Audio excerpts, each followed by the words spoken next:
Alright, we've got Amjed Yamin in the GSRC MX5, so let's do a lap around Suzuka. The front stretch is going to be a long blast in this car, so the draft may create passing opportunities, but the braking into 1 and 2 will definitely discourage guys trying to enter side by side. You might see a game of chicken into these corners a few times during the race. There's a lot of banking here in turn 2, so you'll really want to use it to carry your speed out towards the S's. But from here on out, your line is going to be critical. Each corner flows into the next, so getting offline will screw up your rhythm and be extra costly to your lap time. It should be single file through here after the first lap. Now, coming out of this last right-hander, you want to hug the right to get a nice launch into the Dunlop curve. If you hit it right, you'll be flat out all the way to Degner 1. Get it wrong, and you'll either have to lift or risk drifting into the dirt on the outside. Now, the Degner corners will be another place where I would not advise trying to enter side by side. It's just a little bit of braking, glance off the curb, and get it straightened for Degner 2.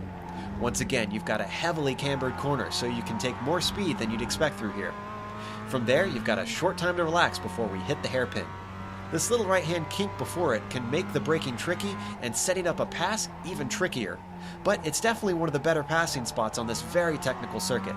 However, the most important part here is setting up your exit, because the blast around the long, gentle turn 12 will be full power the whole way.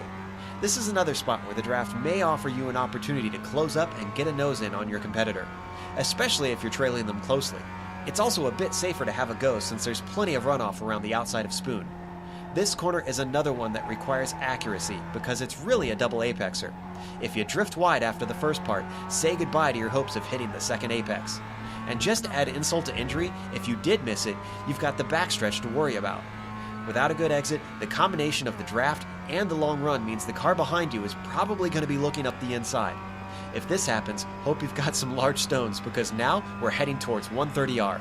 It's just the lightest of braking, hit your marks, and get back on the power through this fearsomely fast bend. But before you know it, you're now setting up for the Casio Triangle. Here is your last good place to try to overtake. It's probably the heaviest braking zone, but with the chicane there can still be some difficulties getting the job done, especially if the other guy is a good defender. Still, the exit's going to be important once again, because now we're dumped back on the pit straight, and you'll want every ounce of oomph the little Mazda engine can give you. As you come across the line, you've finished a lap around Suzuka.